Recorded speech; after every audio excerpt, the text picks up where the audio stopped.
Story नहीं कहूँगा, मेरा गाँव है, उसका नाम है कठोरा बाज़ार। उसकी आज की जो कंडीशन है बताता हूँ मैं आपको। तो मुझे नहीं लगता भारत देश में ऐसा गाँव होगा, पूरे भारत में ऐसा गाँव होगा।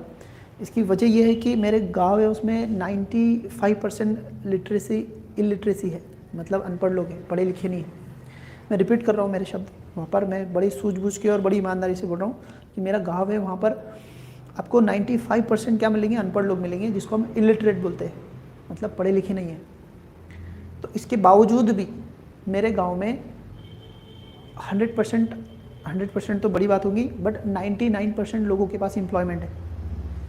और जो 1% एम्प्लॉयमेंट नहीं है वो एजुकेटेड लोगों के पास नहीं है। जितना अनएम्प्लॉयड, जो इलिटरेट लोग हैं, जो अनपढ़ लोग हैं, मतलब अनपढ़ माने पढ़े लिखे नहीं है, स्कूल में नहीं गए, पढ़े लिखे नहीं है, बट उनके पास में 100% एम्प्लॉयमेंट है, रोज़गार है। उसकी बहुत सिंपल वजह यह है कि मेरा जो गांव है ना, वहाँ पर जो लोग हैं वो उनमें एक ख़ास बात है, उनमें जुस्तजू बहुत है कुछ करने की और आगे बढ़ने की और मेहनत करने की। तो दो बात, एक जुस्तजू और वो बहुत बेइंतहा मेहनत करते।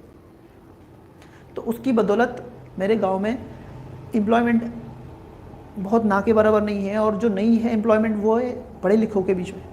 जो पढ़े लिखे नहीं वो उनके पास 100% एम्प्लॉयमेंट है। ऐसा क्यों? तो वो दो वजह उनकी, एक वो मेहनत करते हैं और एक उनके पास जुस्तजू बहुत है। तो इसकी बदौलत, अब ऐसा नहीं कि उसको वहाँ पर और कुछ रिसोर्सेज है जिसकी बदौलत वो काम कर लेते, ऐसा भी नहीं है। मेरा गाँव ऐसी जगह है जहाँ पर और भी कोई नेचुरल रिसोर्सेज भी नहीं है को जिसको एक्सप्लॉइट करके वो कर ले, सिर्फ खेती ही है।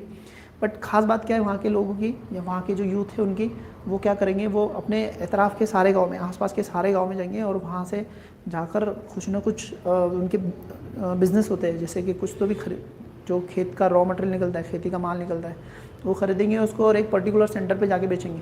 तो सारे यूथ इस तरह का बिज़नेस करते हैं। मतलब वहाँ की लोगों की मेंटेलिटी ऐसी है कि कुछ तो कारोबार करने का, कुछ भी कारोबार करने का और उस कारोबार के बेस पर आगे बढ़ने का, ये उन्होंने सीखा है प्रैक्टिकली। इसकी बदौलत ये हुई मेरे गांव में। तो अब जो गांव है मेरा, तो उस गांव में टोटल एक मंथ की मैं बताता हूँ आपको इकोनॉमिकल हालत क्या है। तो पूरा एक महीना रहेगा ना, तो इसमें 1 करोड़ के आसपास सरप्लस रहता है हमारे गांव का। सरप्लस, मैं बड़ी सूझबूझ के साथ बोल रहा हूँ। अब सरप्लस क्या रहता है वो बताता हूँ। पहले देखो टोटल कितना खर्च किए और आमदनी कितनी हुई है ना, मतलब हमने खर्च कितना किया है और आमदनी कितनी हुई, इनकम कितनी है। तो अगर आमदनी ज़्यादा है तो सरप्लस बोलते हैं उसको। तो जितना वहाँ के लोग खर्च करते और जितना इनकम कमा के लेते, तो उसमें 100 करोड़ का फ़र्क है। मतलब 100 करोड़ एक महीने के सरप्लस पड़ता हुआ मेरे गांव में। इतनी अच्छी इकोनॉमी है। क्यों? क्योंकि वहाँ के लोगों की मेंटेलिटी ना काम को लेकर बहुत अलग है। वो कुछ भी छोटे मोटे कारोबार धंधे करने ना उसमें शर्म नहीं, छोटे मोटे कारोबार करेंगे, मेहनत करेंगे और ज़ीरो से शुरुआत करेंगे।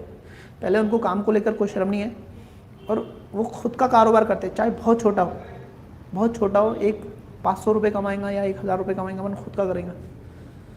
तो उनकी मेंटेलिटी नौकरी की नहीं है, रोज़गार की नहीं, किसी के पास जाने के काम करने की नहीं है। तो इस बदौलत इलिटरेसी होने के बावजूद भी सरप्लस है, इकोनॉमी सरप्लस। और दूसरी ख़ास बात मैं बताता हूँ मेरे गांव की। मेरे गांव में देखो, महाराष्ट्र की बात बता रहा हूँ मैं, स्पेशली मराठवाड़े की, क्योंकि मेरा गांव मराठवाड़े में आता है।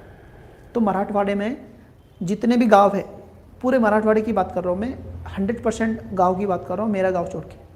वहाँ पर क्या हुआ है कि लोग शहर की तरफ माइग्रेट हुए, मतलब शहर की तरफ माइग्रेशन हुआ लोगों का, किसके लिए? एम्प्लॉयमेंट के लिए। गांव से शहर की तरफ गए। अब उसी इलाके में मेरा भी गांव है, तो मेरे गांव में माइग्रेशन नहीं हुआ, उल्टा इमिग्रेशन हुआ। मतलब वहाँ के लोग रोज़गार सर्च करने के लिए बाहर नहीं गए, शहरों में नहीं गए, वो लोगों ने वहीं पे अपना एम्प्लॉयमेंट क्रिएट कर दिया, अपने कारोबार सेट कर लिए। तो उसका इफेक्ट ये हुआ कि कुछ दूसरे गांव के जो उनके रिलेटिव्स है, जहाँ पर रिलेटिव्स है, रिश्तेदार, तो वहाँ के लोग इमिग्रेट हुए, मतलब वो माइग्रेट हुए हमारे गांव में। ऐसा मेरे गांव की इकोनॉमी है। तो इन सब के पीछे एक ही बात है कि वहाँ के लोगों की मेंटेलिटी ना, माइंडसेट है ना, वो कुछ तो भी करने का है खुद के लिए, खुद का। नौकरी करने में माइंडसेट नहीं है उनका, खुद का कुछ तो करेंगे, छोटा करेंगे बट खुद का करेंगे। तो छोटे छोटे बहुत सारे व्यवसाय कर लेते हैं मेरे गाँव के लोग। तो ये बहुत कम, जिस इलाके में हमारा गांव है, मराठवाड़ा एटलीस्ट, वहाँ पर नहीं पाया जाता इसमें। तो बड़ी खूबी है। तो इसके पीछे दो ही कहानी है। वहाँ के लोगों की मेंटेलिटी, मेहनत करना, बहुत मेहनत करते हैं, और दूसरा उनकी जुस्तजू कुछ करने की। वो जुस्तजू, ये दो चीज़ें उनके अंदर में है ना। जुस्तजू की हम क्या बोलेंगे, उनके अंदर का मोटिवेशन कुछ कर गुजरने का, तो ये बहुत अहम है। तो इसकी वजह से मेरा गाँव है ना आज, वहाँ की गरीबी नहीं है, वहाँ पर बहुत मुश्किल से गरीबी है। सब लोग अपनी एक मिडिल क्लास की एक बेहतरीन ज़िंदगी जी रहे हैं अभी, क्योंकि वो गरीबी से निकल चुके हैं, अभी अनेक मिडिल क्लास में शिफ्ट हो चुके हैं, और अब एजुकेशन की तरफ भी उतना ही तेज़ी से दौड़ रहे हैं। तो आने वाले दौर में कुछ अलग नक्शा देखने को मिलेगा हमें उससे, मेरे गाँव का। तो मैं ये इसलिए नहीं बोल रहा हूँ कि मैं मेरे गाँव की तारीफ़ कर रहा हूँ, ये रियलिटी है मेरे गाँव की। क्योंकि हमारे जो आज जो दौर है हमारा, तो इसमें एम्प्लॉयमेंट की मतलब अनएम्प्लॉयमेंट इतनी ज़्यादा होगी, 43% एम्प्लॉयमेंट रेट चला गया यूथ में, लिटरेट होने के बावजूद, रिसोर्सेस होने के बावजूद हो गया। और मेरा गांव इलिटरेट होने के बावजूद भी वहाँ पे 99% एम्प्लॉयमेंट है। तो कुछ तो वजह होगी ना, कुछ तो वजह होगी। और उसकी वजह ये नहीं कि कुछ सपोर्ट है, इंडस्ट्रियल बेल्ट है या फिर कोई हाईवे पे है जहाँ पर दूसरे कारोबार चल, ऐसा कुछ भी नहीं है।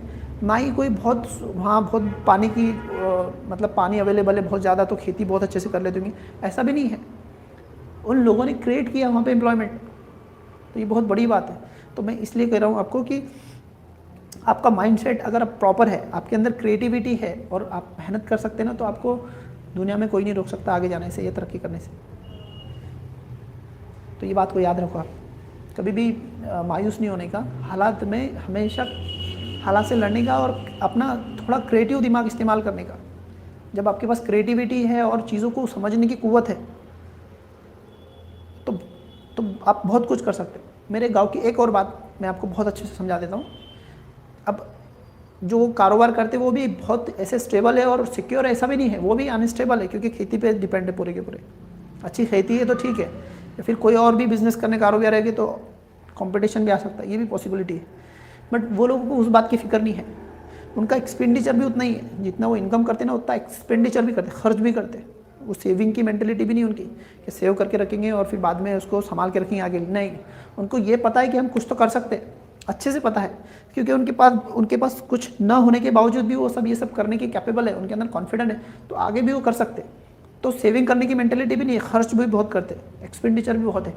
आजू बाजू के कुछ गाँव है ना, तो उनको सपोर्ट प्रोवाइड करता मेरा गाँव, क्योंकि हमारा एक्सपेंडिचर बहुत है, तो बहुत सारी चीज़ें हम खरीद के लेके आते हैं बाहर से, तो वो और गांव और आसपास के गांव को सपोर्ट प्रोवाइड करता है इकोनॉमिकली। तो ये छोटी सी कहानी है। तो मोरल ऑफ द स्टोरी यही है कि अगर आपके अंदर एबिलिटीज़, आपके अंदर वो जुस्तजू है, वो शिद्दत है, तो आपको कोई प्रॉब्लम नहीं आती लाइफ में। आप इकोनॉमिकल तौर पे तो कभी पीछे नहीं रहेंगे, ये बात आप दिमाग में बिठा लो। ठीक है, हम अब थोड़ा हमारे टॉपिक पे आते हैं।